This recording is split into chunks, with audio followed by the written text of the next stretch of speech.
So here with Jenypher Lanthier of York Muay Thai. So Jen, tell us about your gym. What's new and exciting at York Muay Thai? Recently for 2011, we just started our new kids program. That launched early on in January. We are getting prepared for various tournaments coming up. Some of the more up-and-coming fighters are going to be going to different spots in the States and in Canada. We have finally somewhat finished the facility, so everything's sort of up and running in that regard. What else would I say? That's it. Now, what would you say is the proudest moment as a fighter and as a coach for yourself? Um,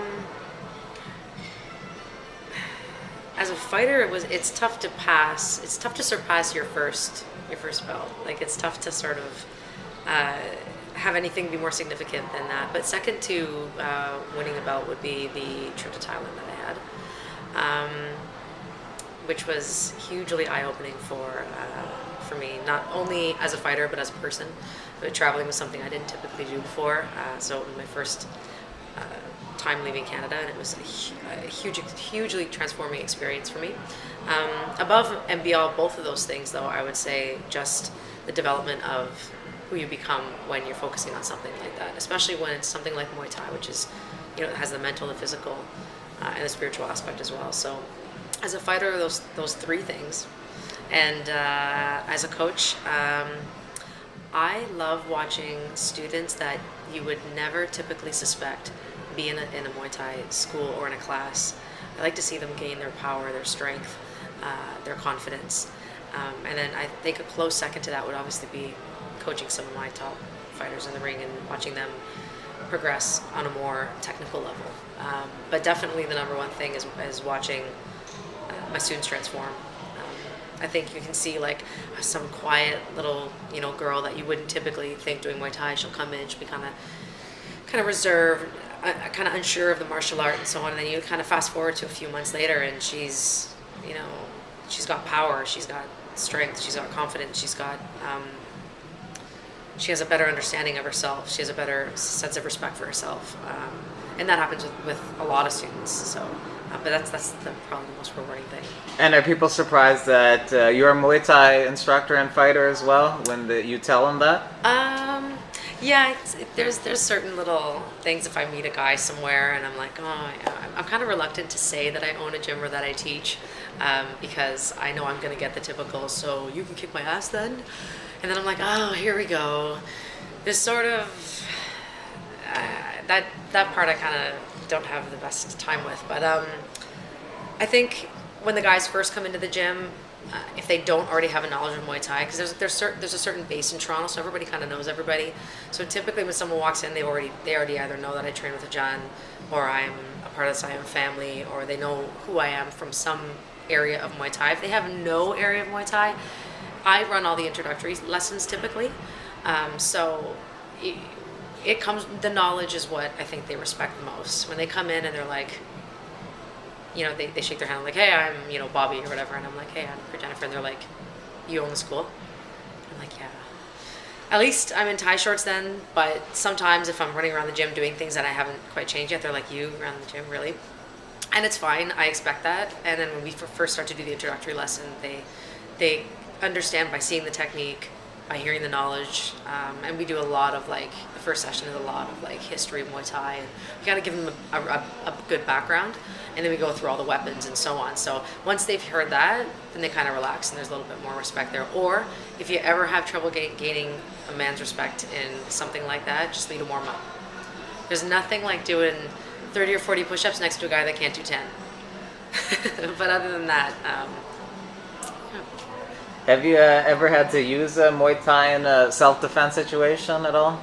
no, I actually used more sort of physical defenses prior to Muay Thai, which is part of the reason why I got into Muay Thai in high school. I had some confrontational issues with certain people at my high school, and my girlfriend and I were like, well, let's take kickboxing. So we started with that, and then it graduated to Muay Thai, and I actually haven't had anything. I think it sort of calms the spirit a little bit, so to speak. Plus, Ajahn always says, once you know that you can once you've kind of harnessed your own power and you know what you can do to somebody, you typically don't want to use it, because especially someone that's untrained, it almost seems unfair. So it would only be if you absolutely have to use it in a self-defense situation. Otherwise, small confrontations seem less worth it now than what they would have, back then. When you fight, do you fight with any emotion at all? And is that a bad thing to fight with emotion? I'm typically an emotional fighter, and depending on the fighter, it's most of the time it'll work against them. Only because when you start to sort of exert too much emotion, your sense of, like, if anger takes over and you want to chase after that person, typically technique goes out the window. And the minute you lose technique, you're open for a lot of counters, your balance is off, you're not thinking as clearly as you would be. You might be going headhunting instead of strategizing. So typically emotional fighters, unless it's the type of fighter that, just turns it on and becomes overwhelming in the last, say, 30 seconds. I have a fighter like that if you yell out the last 30 seconds of a round, he goes nuts. And a lot of times he just overwhelms his opponent. So sometimes it's a benefit, but majority of the time, you're better off being relaxed, especially in a sport like Muay Thai. Who's the most talented Muay Thai fighter that you've ever trained with or met or know? There's quite a few. I've been really lucky to work with a few people. Notably, obviously, is Clifton Brown. Clifton Brown was my crew for many years, and the intelligence that he has behind the fight science, like being able to break things down strategically, and he uses a lot of body mechanics and so on to kind of put things together, is really impressive. And there's not a lot of people that can break down a fight the way Clifton can. And then in the female side, I'd have to say, personally, I'd have to say Christine Toledo from Master Toddy. No, Luke Chang. She's moved gyms. Or Anthony Badua, that's who her trainer is, also her husband. And I've never actually trained with her.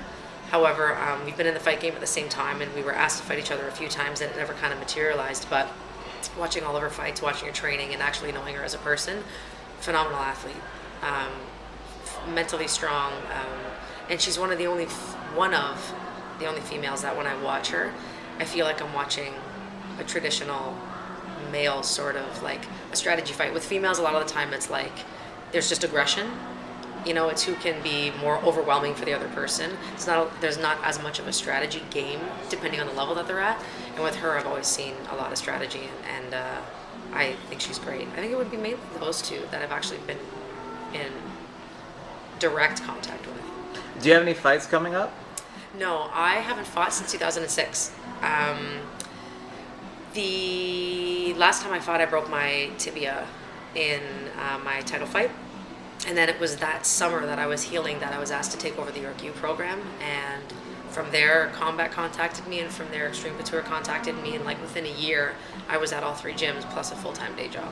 So then that happened right up until I opened up this gym. So it's been a really busy 4 or 5 years. I'm doing a demo in a month against one of my old training partners. Actually, I created Muay Thai, but it won't be any type of ring comeback. not at this point. And who has the best Muay Thai and MMA in your opinion? Someone that really impresses you? As a fighter? Yeah. Muay Thai in MMA? Yes. Yeah. I'm not as great with the names. I typically watch traditional Muay Thai, but there's two things I like.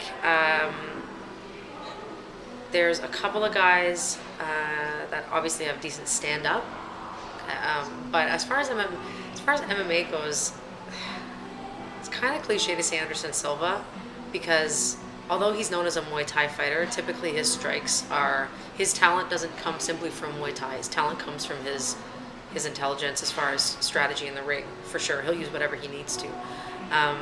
But what I really do love about Anderson Silva is the respect factor.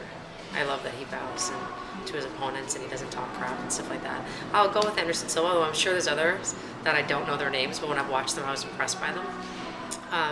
But I sort of slid away from watching the MMA because there wasn't a lot of decent Muay Thai in it, and that's where the passion for me lies. So I watch it for entertainment purposes, but I don't get to know it too well unless there's someone that really stands out.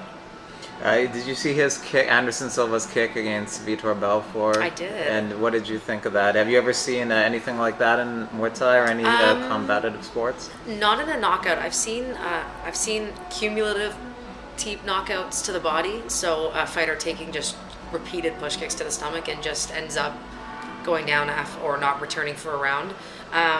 No, and I think what made that teep, if that's what they're going to go with labeling it as, knockout, was the angle and the precision. And I think that that's something that Anderson Silva's always been very good at, is his precision. And he hit it exactly on the off button. He hit it in a position where it actually, there had to have been enough impact, but typically teeps to the face aren't typically knockouts. It's usually more insulting than anything. It's more to show dominance and skill. I've been teeped to the face, and I've teeped to the face, and it usually just throws them off balance or sends their head back, which can allow for a great follow-up, or just changing the course of a fight. The intensity usually rises thereafter, because feet in Thai culture, you never point or touch people with your feet. Head being the holiest and closest to God, the feet being the lowest, and they consider it dirty. So putting your feet to your face is like hugely disrespectful in a Thai fight. So I explained that to my students after. I said, if he wasn't knocked out and it was a Thai fight, if he had understood the logic behind that part of Muay Thai, he would have probably turned it up a notch. But yeah, it was impressive. And if people would like to learn more about your gym, where can they go? We have a website, yorkmuaythai.com, or Facebook, York Muay Thai. We are the authentic Muay Thai school. And that is everything. Great. Well, thanks a lot for your time, Jen. No problem. Thank you.